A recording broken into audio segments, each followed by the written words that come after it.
জানেন আজকে আন্তর্জাতিক অপরাধ ট্রাইব্যুনালে একটি মামলা ছিল 2016 সালে কল্যাণপুরের জাহাজবাড়ি নামক একটি ভবনে বাংলাদেশের বিভিন্ন স্থান থেকে ইসলামী মনোভাবাপন্ন কিছু যুবকদেরকে বেআইনিভাবে আটক করে এই বাড়িতে রাখা হয়। অতঃপর জানানো হয় যে এই বাড়িতে কিছু জঙ্গি অবস্থান করছে। এরপর এই বাড়িতে একটা রেড দিয়ে তৎকালীন আইন শৃঙ্খলা বাহিনী তাদের ঊর্ধ্বতন কর্তৃপক্ষের আদেশে বাড়িতে হামলা করে এবং সরাসরি গুলি করে এই ভবনের কক্ষে থাকা ইসলামী মনোভাবাপন্ন যুবকদেরকে হত্যা করে। সেই ঘটনায় সেদিন 9 জন যুবককে হত্যা করা হয়। এরকম একটি অভিযোগ তদন্ত সংস্থায় এসেছে। তদন্ত সংস্থা তদন্তের ভিত্তিতে প্রাথমিক সত্যতা পেয়েছে।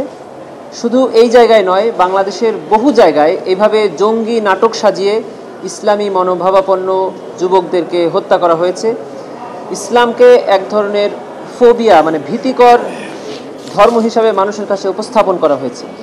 আপনারা জানেন তখন এই ঘটনা যখন ঘটেছে তখন আমাদের সন্তানেরা, আমাদের ভাইয়েরা হঠাৎ করে যদি নামাজ পড়তো, তাদের ঘরে যদি ইসলামী বই পাওয়া যেত, তখন মানুষ এই ইসলামী বইদেরকে জঙ্গি বই হিসাবে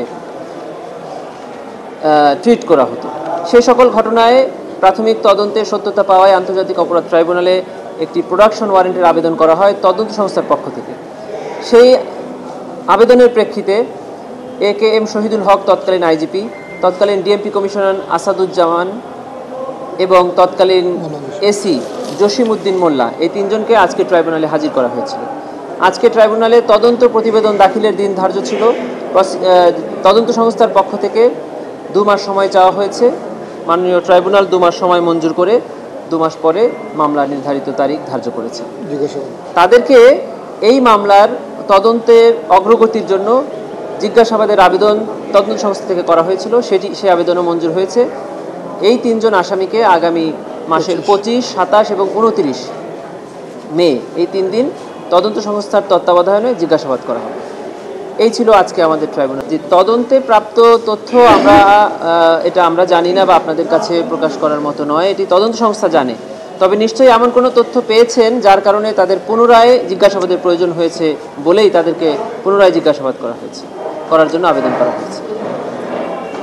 আপনারা আশা রাখেন খুব শীঘ্রই আমরা তদন্ত সংস্থার পক্ষ থেকে যে তদন্ত কার্যক্রম চলছে তার মধ্যে সবচেয়ে বড় এবং বৃহৎ যে তদন্ত, তৎকালীন প্রধানমন্ত্রী, সাবেক প্রধানমন্ত্রী শেখ হাসিনার বিরুদ্ধে তদন্ত প্রতিবেদন, আশা করছি খুব শীঘ্রই আমরা তদন্ত সংস্থার পক্ষ থেকে এই তদন্ত প্রতিবেদন প্রাপ্ত হব।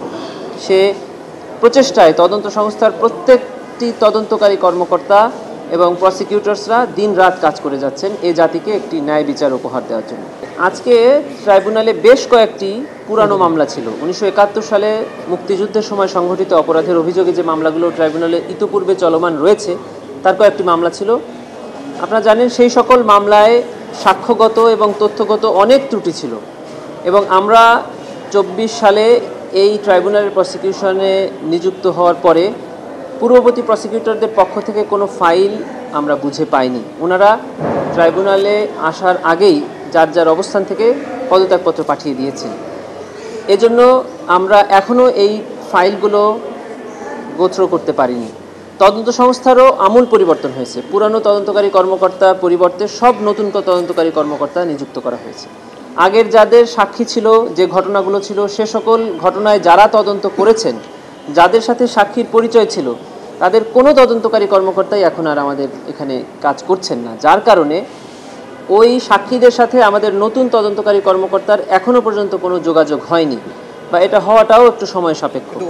এটা তো আপনাদের কাছে দিনের আলোর মতো পরিষ্কার যে এই ধরনের সাক্ষ্য ট্রাইব্যুনালে এর আগেও অনেক রকম সাক্ষীর ইনকনসিস্টেন্সি আমরা দেখেছি, যেগুলো বিচার ব্যবস্থা প্রতি মানুষের যে আস্থাহীনতা তৈরি হয়েছিল গত সরকারের সময়, সেই আস্থাহীনতারই একটি প্রমাণ এটা। এরকম অসংখ্য প্রমাণ ট্রাইব্যুনালে আছে। আপনি যদি পেছনের মামলাগুলো এরকম দেখবেন এরকম অসংখ্য অসঙ্গতি, অসংখ্য ইনকনসিস্টেন্সি, অসংখ্য বানোয়াট সাক্ষী এই ট্রাইব্যুনালে, বানোয়াট প্রতিবেদন এই ট্রাইব্যুনালে দাখিল করা হয়েছিল, যেগুলো এখন পর্যালোচনা করা হবে এবং আমরা আশা করছি ট্রাইব্যুনাল এখন এইগুলো পর্যালোচনা করে ন্যায় বিচার প্রদান করবে। প্রাথমিকভাবে এই অভিযোগের সত্যতা প্রমাণ পাওয়া গেছে মানেই মানবতাবিরোধী অপরাধের অধীন এটি তদন্ত হচ্ছে। ওয়াইড স্প্রেড অ্যান্ড সিস্টেমেটিক হতে গেলে যে দুটি গ্রাউন্ডস থাকতে হয়, একটি হলো এটি বারবার সংগঠিত হতে হয় এবং এটি ছড়িয়ে যেতে হয় সারা দেশে, এবং এটি সিস্টেম্যাটিক ওয়েতে হতে হয়। এই জঙ্গি নাটকের ঘটনা শুধু কল্যাণপুর নয়, বাংলাদেশের অসংখ্য জায়গায় বিভিন্নভাবে হয়েছে এবং আলটিমেটলি সবগুলোর প্যাটার্ন ছিল একই। সবাইকেই ধরে আনা হতো এবং তাদেরকে জঙ্গি বলে হত্যা করা হতো এবং সিস্টেমগুলো হতো একই রকম, তাদের কাছে একই ধরনের ম্যাটেরিয়ালস পাওয়া যেত, তাদের চেহারা হতো একই রকম, তাদের পোশাক হতো অনেকটা একই রকম। এই যে একই রকম হওয়াটা, এটাই হলো সিস্টেম্যাটিক, এটাই হলো অর্গানাইজড ক্রাইম।